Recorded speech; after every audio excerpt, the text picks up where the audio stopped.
Et partout en France d'ailleurs. Le week-end de Pâques encore et les vacances qui suivront d'ailleurs, pour faire un petit point maintenant sur le développement des gîtes et des maisons d'hôtes.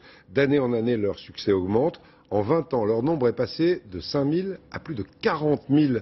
Un exemple du côté de Lisieux dans le Calvados avec Catherine Combe et Jean-Marc Martineau. Enchantée. Thérèse Guillard a ouvert à côté de Lisieux ce gîte en 2007. Elle et son époux sont bientôt à la retraite.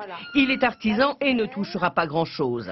Alors l'idée d'ouvrir un gîte a germé afin de compléter les fins de mois. Mais ce n'est pas sans contrainte. Ici, vous avez des frais aussi. Il y a des frais d'entretien, des frais de mise en route. Bon, moi, il faut que je vienne tous les samedis pour faire les entrées, les sorties. On peut en vivre, mais petitement, quoi. C'est plus un complément de retraite. À la différence des chambres d'hôtes, dans un gîte, les clients n'ont pratiquement aucun contact avec les propriétaires. Malgré tout, ce système d'hébergement séduit. C'est différent d'un hôtel, parce qu'un hôtel, il faut effectivement aller à la réception, les chambres sont séparées, il n'y a pas de point pour se retrouver tous ensemble. Voilà pourquoi on prend un gîte aujourd'hui. Pour passer un week-end dans ce gîte, ce groupe de 8 personnes va payer 450 €. La grande majorité de propriétaires de gîtes ou de chambres d'hôtes exercent cette activité pour avoir un complément financier. Rares sont ceux qui ne vivent que de cela. Moi, je prends la meilleure chambre.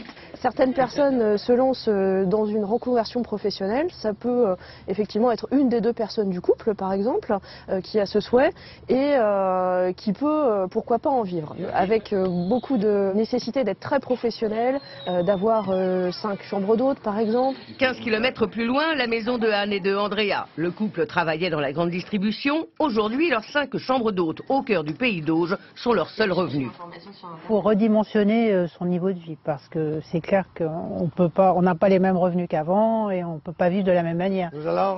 Anne et Andrea s'occupent de leur chambre à plein temps. Ils sont aux petits soins pour leurs clients. Tenir des chambres d'hôtes, c'est aussi un contact chaleureux. Tu as froid? Ah oui, j'ai froid, puis c'est pour ça qu'il va falloir que je boive un petit peu de vin. Oui, un petit peu de vin rouge, oui. C'est un vin sicilien, hein? Sicilien? Oui. On a l'impression d'être un petit peu encore à la maison. Donc, tout et puis l'accueil des hôtes est très important aussi. Vous voulez les cafés italiens? Chaque année en France, 2500 personnes se lancent dans l'aventure en créant leur gîte ou leur chambre d'hôte.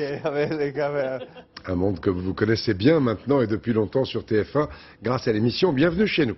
Après les vacances, les loisirs et un petit tour dans la plus grande fête